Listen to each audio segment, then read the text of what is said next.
Well, welcome to Uxbridge FM's community show, and it's an absolute pleasure to welcome Kenneth Buckeridge along, a member of a small independent church in Uxbridge, for a first in hopefully a series of Towpath talks.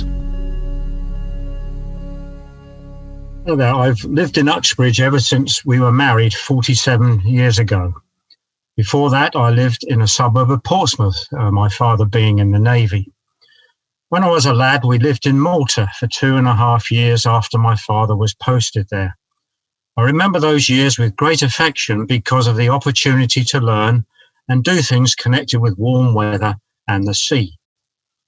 Each spring, when the weather became warm enough, we would come home from the Joint Services School in the early afternoon, have a meal, a short rest, and then go swimming.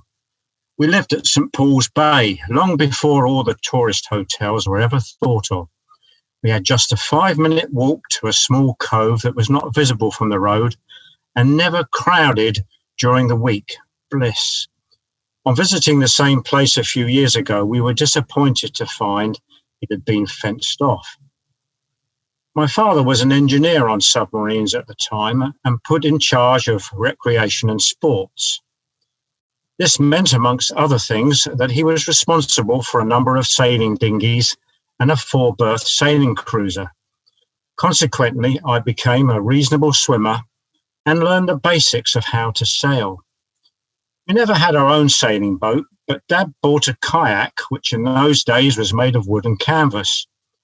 Although somewhat heavier than the modern glass fibre equivalent, it was more stable in crosswind conditions.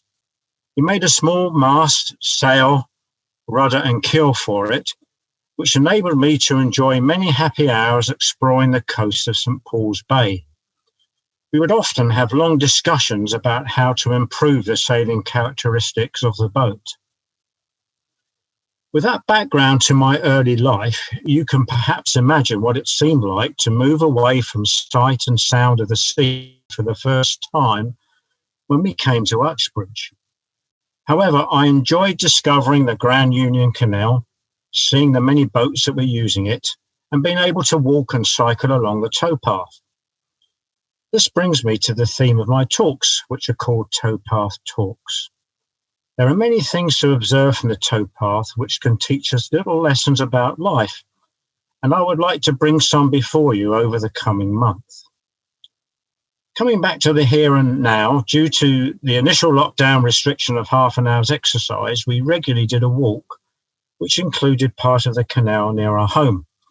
And topically, it looks as though we're going to start doing that walk again for the coming month. Although it was a simple walk, we had to plan the route, then prepare for it, and take the odd precaution. What do I mean? The route needed to be planned in a way that would mean our walk was time limited to half an hour. You'll remember in the original lockdown, we were only allowed half an hour's exercise. That reminded me that our walk through life is time limited. God says in his word, the Bible, that our life is like a vapor that appears for a little time and then vanishes away. As one looks back down the years, I realize how true that statement is. Then we needed to be prepared. For our towpath walk, it was the correct shoes and maybe a waterproof. For our life's walk, it needs to be an ongoing walk with God, the only one who has promised, I will never leave you nor forsake you, and will keep his promise. My wife and I can certainly look back and see his care down through our 47 years of married life. What about precautions? The canal always seems calm and quiet, but there is a danger of falling in and drowning. We passed a place where the bank had collapsed, which meant that only one person at a time could pass safely. There were no warnings until posts with warning tape were erected. This reminded me of various dangers that occur during life's journey and how warnings can be helpful.